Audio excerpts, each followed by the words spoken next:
ಸುದ್ದಿಯನ್ನ guarantee news ನಿಮ್ಮ ಮುಂದೆ ಇಡ್ತಾ ಇದೆ.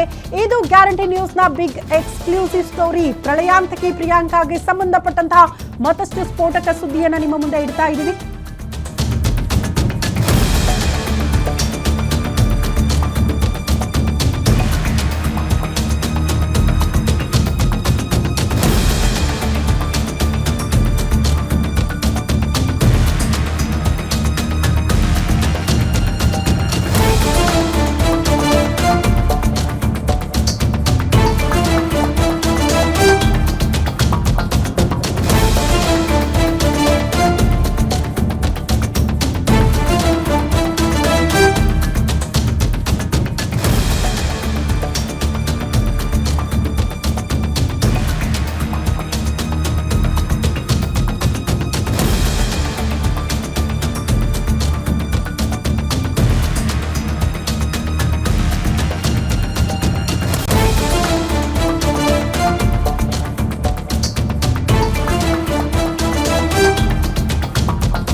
ಗ್ಯಾರಂಟಿ ನ್ಯೂಸ್ ನಲ್ಲಿ ಬಿಗ್ ಎಕ್ಸ್ಕ್ಲೂಸಿವ್ ಸ್ಟೋರಿ. ವೆನಿಲಾ ಕೊಲೆ ಕೇಸ್ಗೆ ಸಂಬಂಧಪಟ್ಟಂತೆ ಪ್ರಳಯಾಂತಕಿ ಪ್ರಿಯಾಂಕಾಗೆ ಸಂಬಂಧಪಟ್ಟಂತಹ ಸ್ಫೋಟಕ ಸುದ್ದಿಯನ್ನ ಗ್ಯಾರಂಟಿ ನ್ಯೂಸ್ ರಿವೀಲ್ ಮಾಡ್ತಾ ಇದೆ. ಮಗು ವೆನಿಲಾ ಕೊಲೆ ಬಗ್ಗೆ ಪ್ರಿಯಾಂಕಾ ಕಾರ್ನಲ್ಲಿ ಹೇಳಿದ ಕಥೆ ಮತ್ತೆ ಮುಂದುವರಿತಾ ಹೋಗುತ್ತೆ. ಕೋಲಾರದಲ್ಲಿ ಬರ್ತ್ಡೇ ಪಾರ್ಟಿ ಮುಗಿಸಿ ಮಧ್ಯರಾತ್ರಿ 2 ಗಂಟೆಗೆ ನಾವು ಮನೆಗೆ ಬಂದ್ವಿ ಸರ್. ವೆನಿಲಾಳನ್ನ ಮೋಹನ್ ಎತ್ಕೊಂಡು ಬಂದು ರೂಮಲ್ಲಿ ಮಲಗಿಸಿದ್ರು. ಕಾರಣ ವೆನಿಲಾ ಮಲ್ಕೊಂಡಿದ್ಲು ಅಂತ ನಾನು ಅಂದ್ಕೊಂಡಿದ್ದೆ. ನಾನು ಮಗಳು ಮಲಗಿದ್ದಾಳೆ ಅಂತ ತಿಳ್ಕೊಂಡು ಸೈಲೆಂಟ್ ಆಗ್ಬಿಟ್ಟಿದ್ದೆ. ಸುಮ್ಮನಾದೆ, ಆಕೆಯನ್ನು ಎಬ್ಬಿಸಕ್ಕೆ ಹೋಗಿಲ್ಲ. ನಂತರ ಇಬ್ರು ಸುಮಾರು 3 ಗಂಟೆಯ ತನಕ ಟಿವಿ ನೋಡ್ಕೊಂಡು ಕೂತ್ಕೊಂಡಿದ್ವಿ. ಆಗಲೂ ಕೂಡ ಮೋಹನ್ ನನಗೆ ವೆನಿಲಾ ಬಗ್ಗೆ ಏನನ್ನೂ ಕೂಡ ಹೇಳಲೇ ಇಲ್ಲ. ಸುಮಾರು 3 ಗಂಟೆ 30 ನಿಮಿಷಕ್ಕೆ ನಾವಿಬ್ರು ಕೂಡ ಒಂದೇ ರೂಮ್ನಲ್ಲಿ ಮಲ್ಕೊಂಡ್ವಿ ಅಂತ ಪ್ರಿಯಾಂಕಾ ಹೇಳ್ತಾಳೆ. ಮೋಹನ್ ಕೂಡ ಏನೂ ಆಗದಂತೆ ಆರಾಮಾಗಿ ನನ್ನ ಜೊತೆ ಮಲ್ಕೊಂಡ, ಆರಾಮಾಗಿ ಇದ್ದ. ಬೆಳಿಗ್ಗೆ 7 ಗಂಟೆ 30 ನಿಮಿಷಕ್ಕೂ ನಾನು ವೆನಿಲಾಳನ್ನ ಎದ್ದೇಳಿಸೋದಕ್ಕೆ ಹೋದೆ, ಪ್ರಯತ್ನ ಪಟ್ಟೆ. ಆಗ ಗಾಬರಿಗೊಂಡು ಈ ವಿಷಯವನ್ನ ಮೋಹನ್ಗೆ ಮಗಳು ಹೇಳ್ತಾ ಇಲ್ಲ ನೋಡ್ಬಾ ಅಂತ ನಾನು ಕೂಗಿದೆ. ಆಗ ಫುಡ್ ಪಾಯ್ಸನ್ ಆಗಿರಬೇಕು, ಆಸ್ಪತ್ರೆಗೆ ಹೋಗೋಣ ಅಂತ ಮೋಹನ್ ಹೇಳಿದ್ರು.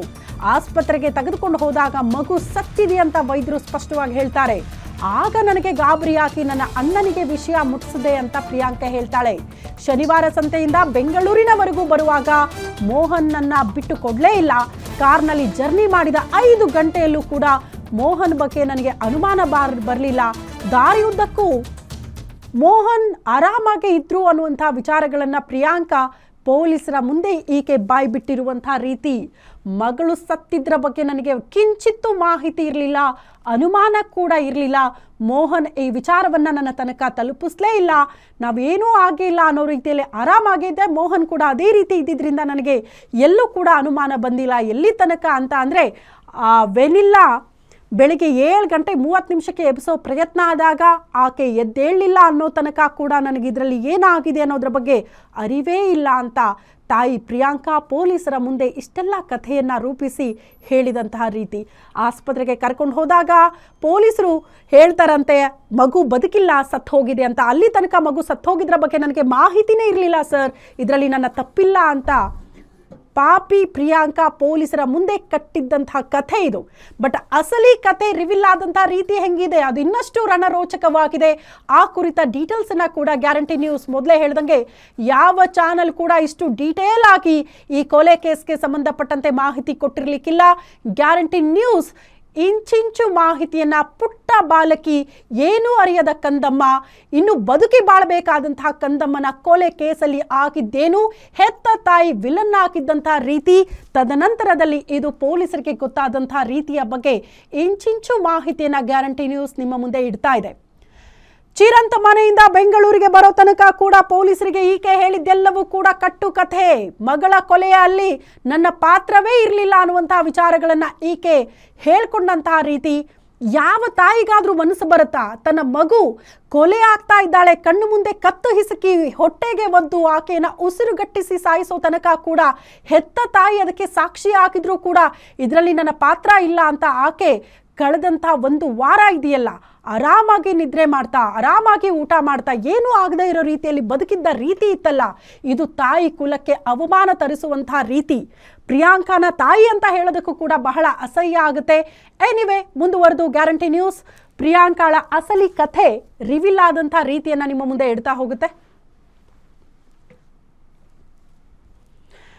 ಈ ಬಗ್ಗೆ ಮತ್ತಷ್ಟು ಡೀಟೇಲ್ಸ್ ಅನ್ನ ಕೊಡ್ತಾ ಹೋಗ್ತಾರೆ ನಮ್ಮ ಕ್ರೈಮ್ ಬ್ಯೂರೋ ಹೆಡ್ ಮಂಜುನಾಥ್ ನೇರ ಸಂಪರ್ಕದಲ್ಲಿ ಜಾಯಿನ್ ಆಗ್ತಿದ್ದಾರೆ. ಮಂಜುನಾಥ್, ವೆನಿಲಾ ಕೊಲೆ ಕೇಸ್ಗೆ ಸಂಬಂಧಪಟ್ಟಂತೆ ಯಾವ ಚಾನಲ್ಲೂ ಕೊಡದೇ ಇರುವಂತಹ ಇನ್ಸೈಡ್ ಮಾಹಿತಿಯನ್ನ ನೀವು ಕೊಟ್ಟಿದ್ದೀರಿ. ಜನರ ಮುಂದೆ ಅಸಲಿ ವಿಚಾರವನ್ನ ತೆರೆದಿರೋ ಪ್ರಯತ್ನ ಆಗ್ತಾ ಇದೆ. ಎನಿವೆ, ಇಲ್ಲಿ ತನಕ ಕೊಲೆ ಆದಾಗಿನಿಂದ ಇಲ್ಲಿ ತನಕ ಪೊಲೀಸರ ಕೈಗೆ ಆಕೆ ತಗಲಾಕೊಳ್ಳೋ ರೀತಿ ಹೆಂಗಿತ್ತು, ಜೊತೆಗೆ ಬೆಳಕಿಗೆ ಬಂದಂತಹ ರೀತಿ ಅಸಲಿ ವಿಚಾರಗಳು, ಅದರ ಬಗ್ಗೆ ಇನ್ಸೈಡ್ ಮಾಹಿತಿನ ಎಕ್ಸ್ಪ್ಲೇನ್ ಮಾಡೋದಾದ್ರೆ ಮಂಜುನಾಥ್. ಶ್ರುತಿ, ಮಾರ್ಚ್ 24 ತಾರೀಕು ಏನು ಒಂದು ಶಾಪಿಂಗ್ ಅಂತ ಪ್ರಿಯಾಂಕಾ ಮತ್ತು ಮೋಹನ್ ತನ್ನ ಮಗು ಆದಂಥ ವೆನ್ನೆಲನ್ನ ಕರೆದುಕೊಂಡು ಲಿಂಗರಾಜಪುರದ ಕಡೆ ಹೋಗ್ತಾರೆ. ಅದಾದ ಬಳಿಕ ಅಲ್ಲಿರ್ತಕ್ಕಂಥ ಒಂದು ರಾಬಿನ್ ಬಾಸ್ಕೆ ಅಂತ ಐಸ್ ಕ್ರೀಮ್ ಪಾರ್ಲರ್ಗೆ ಕರ್ಕೊಂಡು ಹೋಗಿ ವೆನ್ನೆಲಾಗೆ ಐಸ್ ಕ್ರೀಮನ್ನು ಸಹ ಕೊಡಿಸ್ತಾರೆ. ನಂತರ ಕೋಲಾರ ಮಾರ್ಗವಾಗಿ ಹೋದಂಥ ಒಂದು ಈ ಜೋಡಿ ಅಂದರೆ ಪ್ರಿಯಾಂಕಾ ಮತ್ತು ಮೋಹನ್ ಅವರು ಅಲ್ಲಿ ಕಾಫಿ ಡೇಯಲ್ಲಿ ಒಂದಷ್ಟು ಕಾಲ ಸಮಯವನ್ನು ಕಳೀತಾರೆ.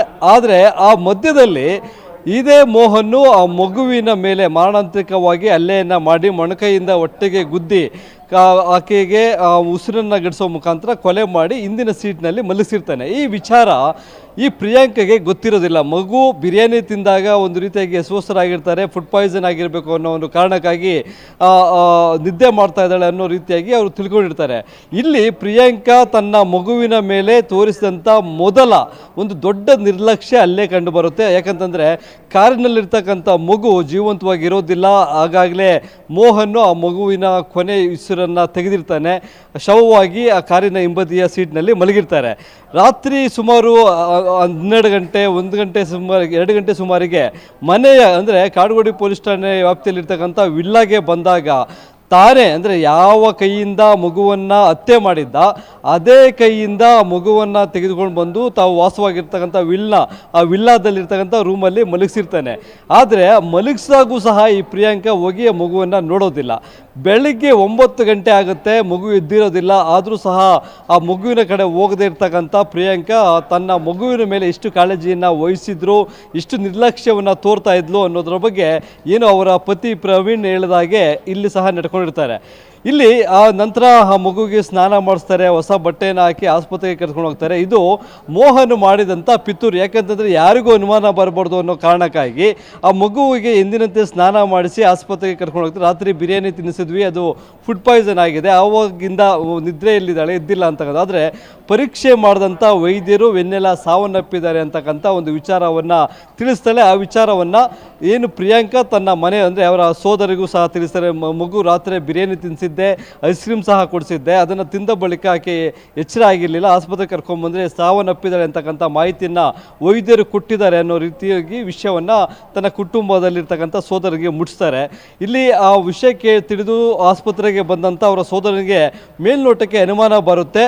ಆದರೆ ಪೊಲೀಸರಿಗೆ ದೂರು ಕೊಡ್ತಾರೆ. ಆಗ UDR ಕೇಸನ್ನು ದಾಖಲು ಮಾಡ್ಕೊಂಡಿರ್ತಾರೆ. ಇಲ್ಲಿ ಯಾವಾಗ UDR ಕೇಸು ಕಾಡುಗೋಡಿ ಪೊಲೀಸ್ ಠಾಣೆಯಲ್ಲಿ ದಾಖಲಾಗುತ್ತೆ, ಆವತ್ತೇ ಇವರು ಒಂದು ರೀತಿಯಾಗಿ ಒಂದು ಬೇಲನ್ನು ಪಡೆದುಕೊಂಡು